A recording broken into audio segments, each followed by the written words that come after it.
Hey guys, this is Shormila Maiti from Shormila Show House, and please subscribe my channel, click the bell button for more updates. কোনো নতুন জিনিস হলে তো বেশ ভালোই লাগে। আপনার প্রথম দিককার কষ্ট এখন হয়তো ভুলে ইংরেজির মাধ্যমে যখন গেলাম তখন দেখলাম আর এক আশ্চর্য অভিজ্ঞতা। একটাই বুঝলাম যে সব এক, পাঠক সব আজকে দেশে। কি জীবিত থাকলেন আপনি তো।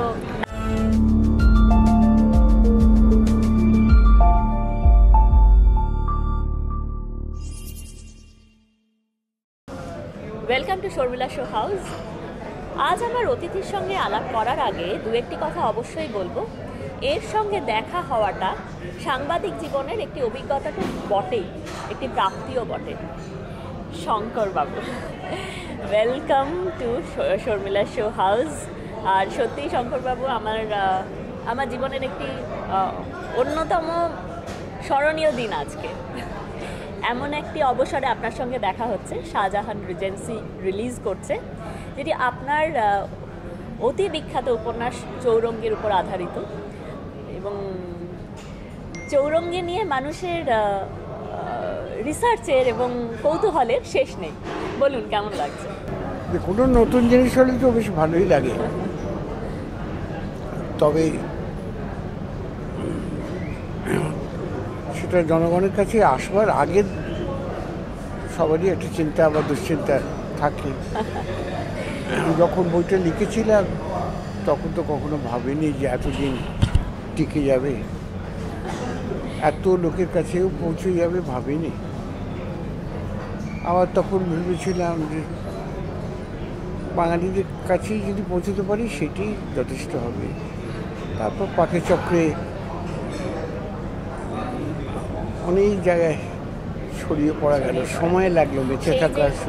আপনার লেখনীতে আপনার চরিত্রের যে রং, তাতে এত বেশি জোর ছিল যে আপনার প্রথম দিককার কষ্ট এখন হয়তো ভুলে দিতে পেরেছে আপনার চরিত্ররা। কারণ সেই সময় চৌরঙ্গী উপন্যাস সেভাবে অ্যাকসেপ্টেড হয়নি সবার কাছে। যেটা অবাক লাগে যে দেখলাম যে হিন্দিতে, মারাঠিতে, মালয়ালামে, গুজরাটিতে, উড়িয়াতে যখন অনুবাদ হচ্ছিল, আমি ভেবেছিলাম এরা সব বোঝায় আলাদা, কিন্তু অবাক হয়ে গেলাম যে দেখলাম সব পাঠকই এক। তারা যে কোনো জিনিসই কিন্তু ভালোভাবে নিতে পারে। তারও পরে আরও একটু দেরি হলো, ইংরেজির মাধ্যমে যখন গেলাম তখন দেখলাম আর এক আশ্চর্য অভিজ্ঞতা। বিবিসিতে আপনার এই চৌরঙ্গী উপন্যাস অ্যাডাপ্টেশন হয়েছে।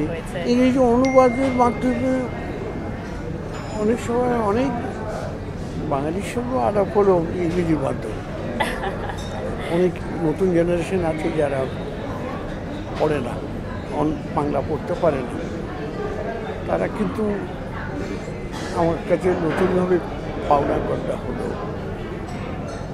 তারপরে আরও এক্সাইটমেন্ট, এই রাশিয়াতে, চেকোস্লোভাকিয়াতে,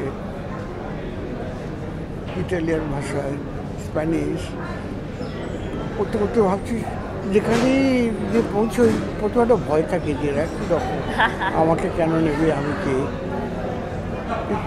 এখন সম্প্রতি চায়নাতে প্রকাশিত হয়েছে, সেই জন্যে আমি বসে আছি ভাবছি যে চীনারা কীভাবে এটাকে নেয় সেটা একটু দেখব। একটাই বুঝলাম যে সব এক, পাঠক সব দেশে। আজকে কি আপনি আজকের দিনে দাঁড়িয়ে আপনি কি মনে করেন যে সাহিত্যের আসলে কোনো ভাষা নেই, এবং ভাষা নেই বলেই সাহিত্য এত জোরালো? এবং আপনার যেটা আমরা বিভিন্ন পত্রপত্রিকা থেকে জেনেছি যে চৌরঙ্গী উপন্যাস লেখার পরবর্তী অভিজ্ঞতা, ঠিক পরবর্তী অভিজ্ঞতা, এবং লেখক মহল থেকে, সমালোচক মহল থেকে আপনি সেই সমাদর পাননি তখন সেই মুহূর্তে। আজকে সেসব হারিয়ে গেছে, সারা পৃথিবীর কাছে আপনি পৌঁছে যেতে পেরেছেন। আজকে নিজেকে জয়ী মনে হচ্ছে? জয়ী কি না জানি না, কিন্তু মাথাটা বাঁচলো এইটি ভাবে। আত্মরক্ষাটাই আরও বড়। বিজয় করবো এত বড় স্পর্ধা বলবার মতো ক্ষমতা নেই, কিন্তু কিছু লোকের সঙ্গে দেখা হলো, এটাও মন্দ কি। আবার কিছুদিন আগে এক বিদেশ থেকে এক ভদ্র মহিলা তিনি ফোন করলেন, বললেন আমি আপনাকে চিনি না, চেষ্টা করে আপনার ফোন নম্বরটা নিয়েছি আপনাকে। একটা কথা বলি যে এমন দিনও আসতে পারে যেদিনকে কলকাতা শহরকে দেখবার জন্যে আপনার বইখানা পড়ি অনেক লোক শুধু কলকাতায় যাবে। নিশ্চয়ই এটা শুনে ভাবলো কলকাতা শহরের আভিজাত্য, কলকাতা শহরের হৃদয় আপনি যেভাবে আবিষ্কার করেছেন এবং যেসব মানুষগুলোকে দিয়ে আবিষ্কার করেছেন, সেটা আমার কাছে খুব ইন্টারেস্টিং। মানে আমি যখন অনেক বছর আগে যখন আপনার সাহিত্য পড়েছি, তখন আমি সেই চিত্রটা আমার কাছে ভেসে উঠেছে। সেই সব চরিত্রটা আমার কাছে পরিচিত নয়, পরিচয় আপনার লেখা দিয়ে। এইটা একটা নতুন জেনারেশনের কাছেও কিন্তু এই পরিচয়ের ব্যাপারটা থেকেই যাবে, কারণ এই যাদেরকে নিয়ে আপনি লিখছেন তাদেরকে তারা সরাসরি অ্যাক্সেস করতে পারে না। যেটা হয় দেখেছি সমকালে যখন লেখার সময় আশেপাশে যারা থাকে তারা ভাবে এই কী করবে, তো আমাদেরই লোক হয় না। আমি নিজেও জানতাম না টিকে থাকবো কিনা বা বই বেরোবে কিনা, এটাই জানতাম না। আর সবচেয়ে বড় কথা, যখন জানলেন যে এটা বাঁধাইয়ের জন্য, মানে বাইন্ডিং এর জন্য পুরস্কার পাচ্ছে, সেটা মানে কষ্ট হয় কিন্তু মেনে নিতে হয়। এখন আর কারোর বিরুদ্ধে কোনো অভিযোগ নেই, চরঙ্গীর জন্য জীবনের কোনো এতে নানান রকম সন্দেহ লোকে প্রকাশ করে সমকালের ওইটি ধর্ম, কিন্তু আমি একা নয়, অনেকেই এই ভোগান্তি ভুগেছে, ভবিষ্যতেও হয়তো ভুগবেন। সুতরাং আমাদের আর কি বদল আছে। কিন্তু যারা আপনার সঙ্গে এই কাজটি করেছিলেন, তারা কি সত্যি কালের মানে মানে মহাকালের চক্রে তারা কি জীবিত থাকলেন? আপনি তো নানাভাবে আবিষ্কৃত হচ্ছেন, তারা কি হতে পেরেছেন? অনেকই হয়েছে, আমার কোনো অভিযোগ নেই। তখন একটু কষ্ট হতো, এখন হয় না। আর সময়ের প্রয়োজন অনুযায়ী আমিও তো অনেক পাঠিয়েছি। আমি কি কখনো ভেবেছিলাম যে আমি বিবেকানন্দের জীবনী লিখে সমান আনন্দ পাবো? অনেকে বলেছিল ওটা হবে না কিছু, কিন্তু সব যে আসছে বাংলায় চৌরঙ্গি যখন কি হয়েছে এতদিনে, অচেনা বিবেকানন্দ বলে আমার একটা বই আছে, সেটা এই জানুয়ারিতে তাকে অতিক্রম করলো। হ্যাঁ, আমি বোকা না, যারা করলো তারা বোকা, আমি জানি না। কখনো কলম কিংবা কণ্ঠ চেপে রাখা যায় না, সেটা কখনো হয়, অনেক সময় জীবিতকালে পায় না, মানুষ পরেও পায়। লেখাই হচ্ছে একমাত্র প্রফেশন যা অনেক সময় মরার পরেই শুরু হয়। অন্য কোনো প্রফেশন সেটা হয় না। গাইয়ে গান না গাইলে আটা করে তাকে মনে রাখে, কিন্তু সারা জীবন কিছু হয়নি, কিন্তু মৃত্যুর পরে তিনি পঠিত হতে আরম্ভ করেন। আজকের বাংলা সাহিত্যে যদি তাকে দেখবেন তাই একটা অবস্থা।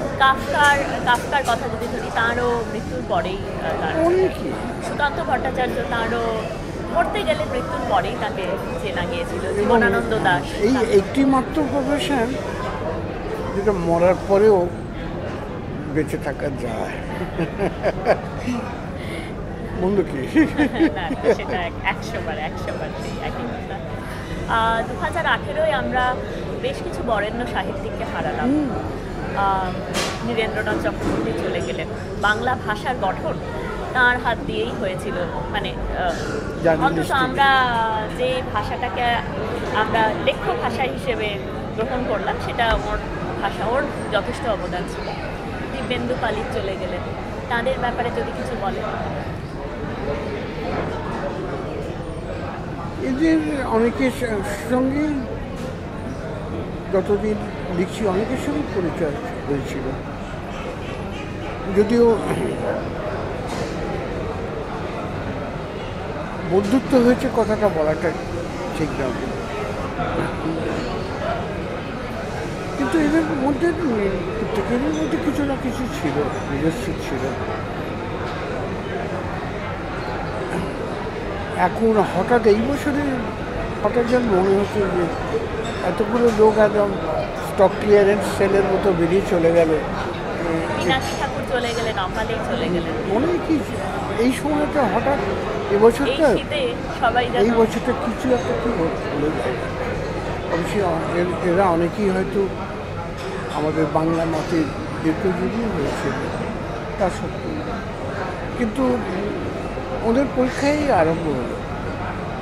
মরার পরে বেঁচে থাকবেন কিনা সেইটা। আমার অনেক প্রিয় লেখকই মরার পরেই বেঁচে আছে বেশি। শরদিন্দু বন্দ্যোপাধ্যায় দেখতে পাচ্ছি, লোকে বিশ্বাস করতে চায় না যে উনি মরে গেছে। কী করবো, ভালো। আপনি ভালো উত্তর দিতে পারবেন এইটার। শরৎচন্দ্র এই মুহূর্তে আর জনপ্রিয় নন, সেটার কারণ কি? মানে সিনেমা ওয়ার্ল্ডে বিশ্বাস করি না। আমি হচ্ছি হাওড়া শিবপুরের লোক। শরৎবাবু যেখানে থাকতেন তার খুব কাছেই, বারমাতে এসে প্রথম যে বাড়িটাতে উঠেছিলেন সেটা আমার বাড়ি খুব কাছেই ছিল, একটু খারাপ জায়গা, কিন্তু আমি ছোটোবেলাতে আমরা সে দেখেছি। শরৎবাবু আমার হচ্ছেন আসল গুরুদেব। উনি এখনও যেভাবে জনপ্রিয় সর্বভারতীয়, ভারতবর্ষের বাইরে উনি কিন্তু যা পাওয়া উচিত ছিল পাননি, কিন্তু ভারতবর্ষের মধ্যে রামায়ণ মহাভারতের পরে শরৎবাবুর কাছাকাছি আর কেউ যেতে পারে। চলচ্চিত্রেও বটে, একটা বই যখন শুনি 15 বছর বার হয়েছে, 20 বার হয়েছে, 8টা ল্যাঙ্গুয়েজে হয়েছে, 10টা ল্যাঙ্গুয়েজে হয়েছে। যে লেখাটাকে উনি প্রকাশের অযোগ্য মনে করে ট্রাঙ্কে ফেলে রেখেছিলেন, সেটা নিয়েই কী কাণ্ড হচ্ছে দেবদাস। সুতরাং উনি কমেছেন এটা বিশ্বাস করেন না। খবরের কাছে রিভিউ হয়তো একটু কম দেবে। শরৎবাবু এখনও আরও 100 বছর মানে ওকে আটকে রাখা খুব শক্ত বলেই আমার মনে হয়। ওর লোকের যোগ্যে আমরা কেউ, আমরা কেন মানে কেউই না।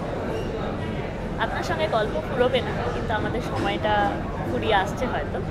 আমি শেষ বেলায় একটা কথাই বলবো যে চৌরঙ্গী যে কোনো পরিচালকের কাছে খুব আকর্ষণীয় একটা বিষয় হবে, কারণ মাল্টি স্টারার হওয়ার একটা পসিবিলিটি এর মধ্যে আছে, যেটা সৃজিত এখানে মাল্টি স্টারার হিসেবেই এই ছবিটাকে বানিয়েছে। এবং এর আগের ছবিটি তো অবশ্যই মাল্টি স্টারার ছিল, কাকে ছেড়ে কাকে দেখবেন। তো আপনার এই দুটো ছবির নিয়ে মতামত কি? উত্তম কুমারের এবং শুভেন্দু যে চরিত্র করেছে, ওখানে কেউই বাকি ছিলেন না। দেখুন, লেখাটা যে মাধ্যম সেটাতে আমার একটা ভূমিকা আছে, অন্যগুলোতে আমার সই করে দেওয়া ছাড়া আর কোনো ভূমিকা নেই। সুতরাং যেটা প্রাপ্য তার থেকে সে পাবে। এই ছবিতে আমি বকলমে মানে যার চরিত্র এখানে দেখা যাবে সে হচ্ছে পরমব্রত। আপনার তার সম্পর্কে কি মতামত? তার সম্বন্ধে পরমব্রত, আমি বকলমে যে চরিত্র ছিল তারই অভিনয়। আচ্ছা, ওটা হোক না, লোকে বলুক, আগে কি শুনি। লোকে জানে বড় বলে, সেই বড় হয়। আমার মতে কোনো মূল্য নেই এখন। আর আমার মত লোকের ঘাড়ে চাপিয়ে দেওয়ারও কোনো মূল্য নেই। আমি একজন দর্শক হিসেবে আমার একটাই ভোট থাকবে, কিন্তু আমি মালিক নই। অনেক অনেক ধন্যবাদ, খুব ভালো লাগলো আপনার সঙ্গে এতক্ষণ এত মানে সার গর্ভ এসব কথাবার্তা শুনে আমাদের খুবই ভালো লাগলো। আশা করি আপনার আরও ছবি আরও বিশ্বের বিভিন্ন জায়গায় ছড়িয়ে পড়ুক, আর আপনার আরও বই নিয়ে অনেক ছবি তৈরি করুক। আমার খুব ভালো লাগলো সে কথা বলে।